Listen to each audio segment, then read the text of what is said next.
are you today? I'm doing great. How are you? I'm good, thank you. So can you tell me your name and a little bit about the film that you're screening here at Slamdance? Yeah, sure. So my name is Cameron Mitchell, and my film is called The Co-op. The synopsis is a robber's plan goes horribly awry when the co-op he has targeted it turns out to be full of disabled people. It's a black comedy with some, elements of sci-fi and horror mixed in. Uh, Kind of a genre film, if you will, with some little bit of a thought puzzle built into it. Yeah, I really enjoyed seeing it. Um, One of the questions I have for you is what inspired you to make this film? That's a great question, and thanks for enjoying it. I'm glad you enjoyed it. What inspired me to make this film is that I looked around and I didn't see a lot of films like it. And then I found out about the Easter Seals Disability Film Challenge, which is run by Nick Novicki, who's also a disabled comedian and performer.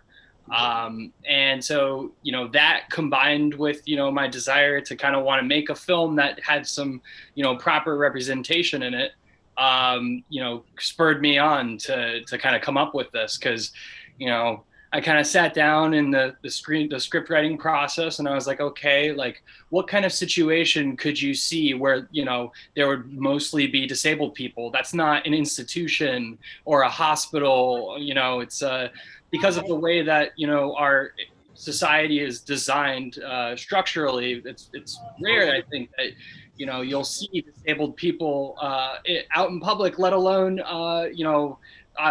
being the majority in a single building. So, a co-op kind of came to mind because, co-ops are run by the community.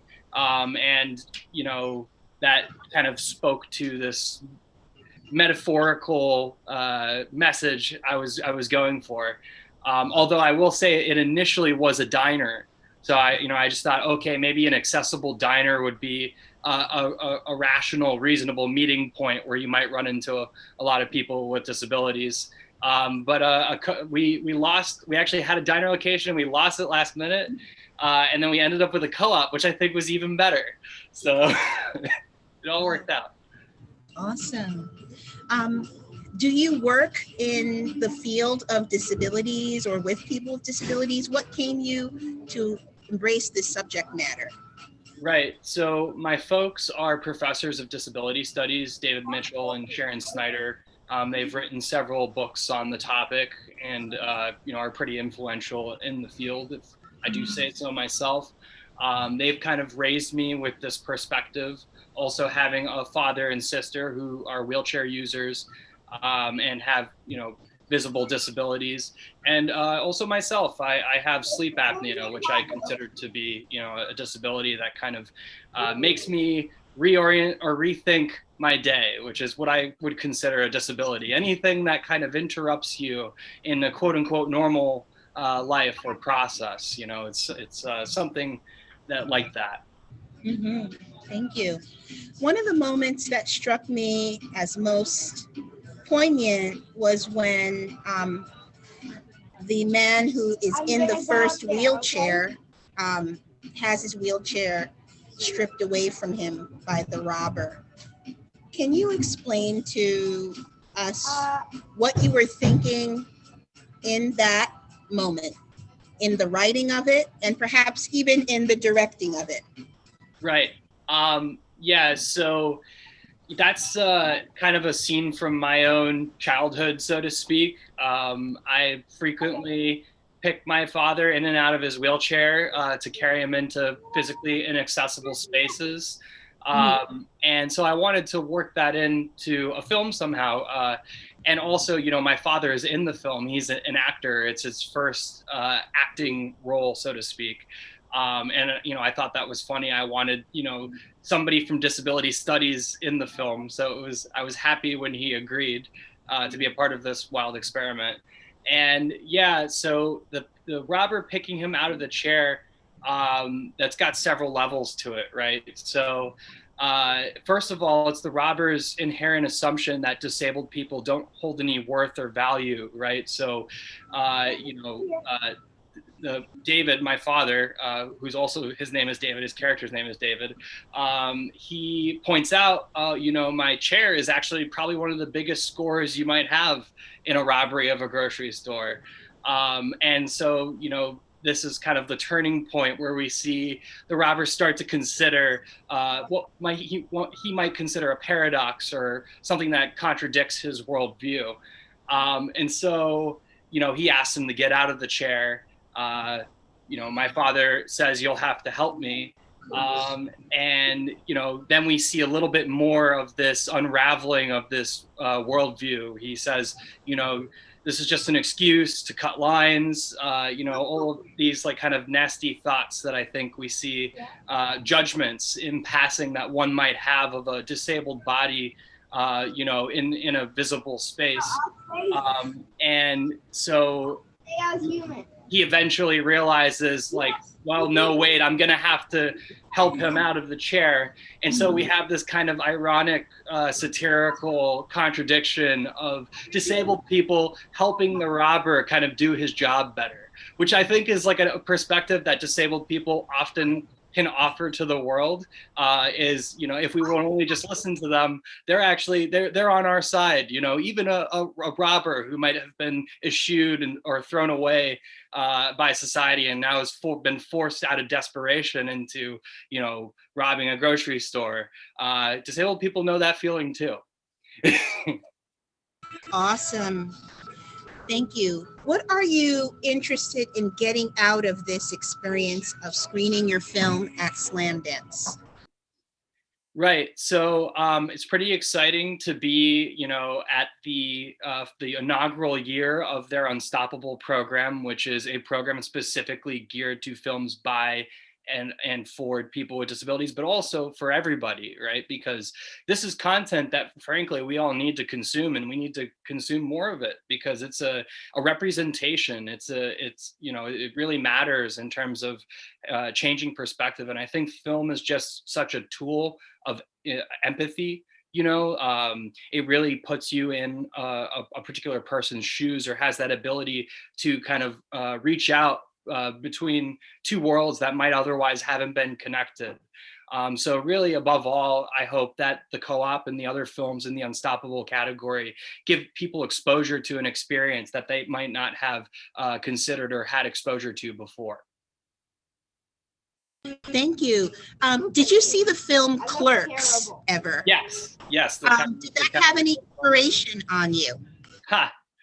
That's a good question. Probably like unconsciously, it definitely, that wry wit and humor, right, that he's able to pack into all of the dialogue, and then just like the commonplace space of a bodega, these kind of like, what do you call them? Like they're like spaces of our daily life, like mundane spaces that could be transformed if only someone were to walk in and maybe count the eggs in the the storage aisle, or such. So it's kind of like, this common space where people with different interesting perspectives meet and kind of collide.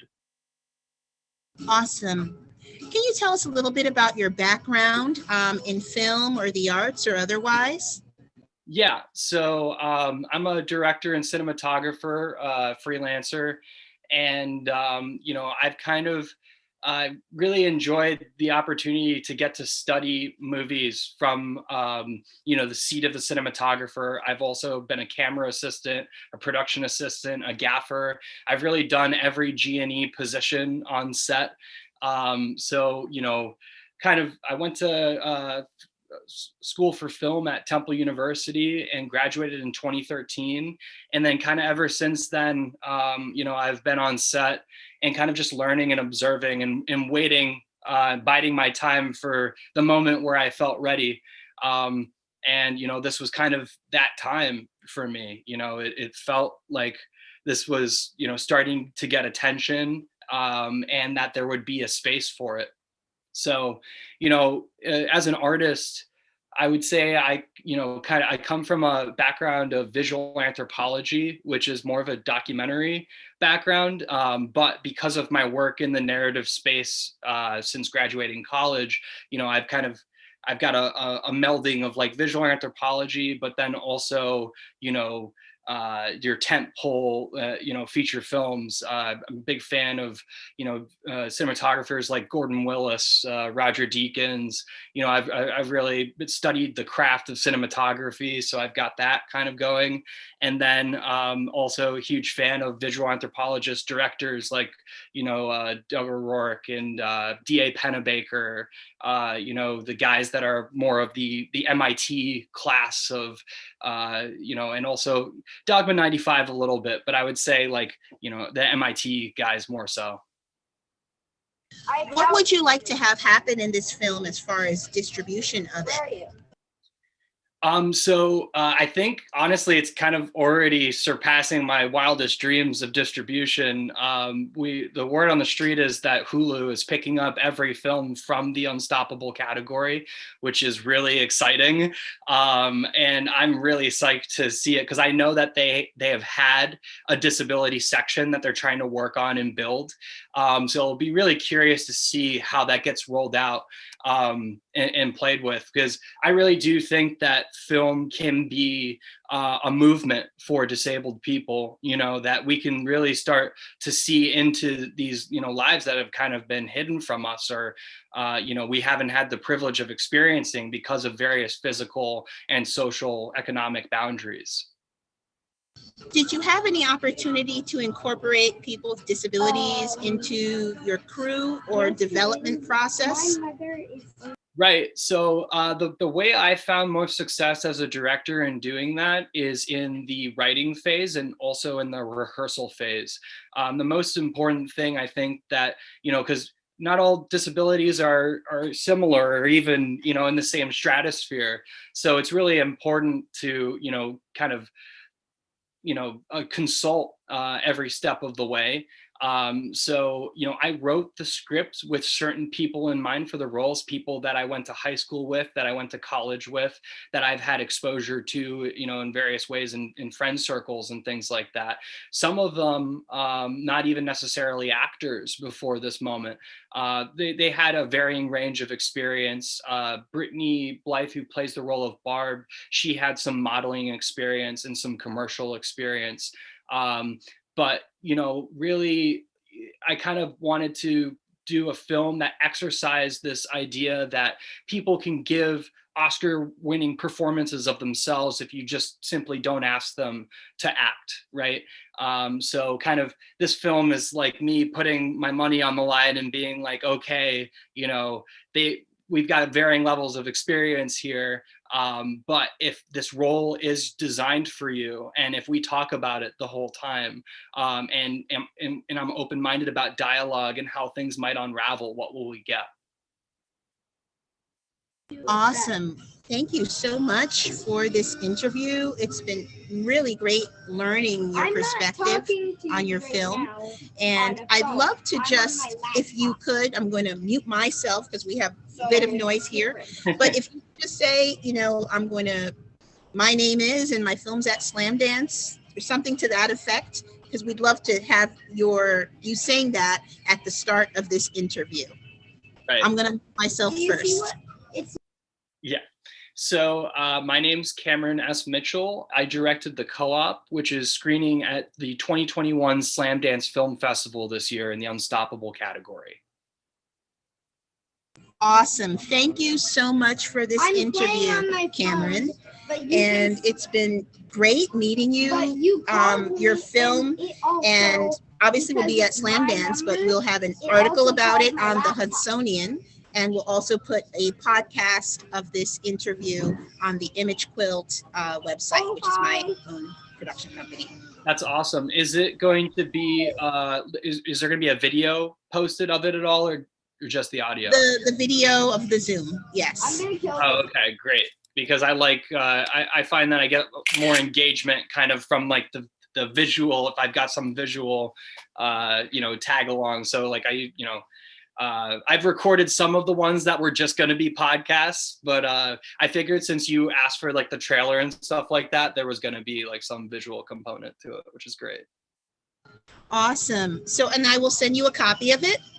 Yes. And so thank you. We're done, but if you have anything else you wanted the audience to know about your film, feel free to say that. Or sure. Okay. Yeah, I mean, in terms of this film and, the others in its category, I'm just really excited for this opportunity to kind of, show the world some different perspectives. I think that that's the power of film, right? Is, you can say so many films have been done about this story, X, Y, and Z person, but it's, really as unlimited as the expanse of human experience, right? So I'm just excited to hopefully be seeing, more different perspectives and takes. And I hope that the co-op offers an experience like that for some people. Thank you. Thank you so much.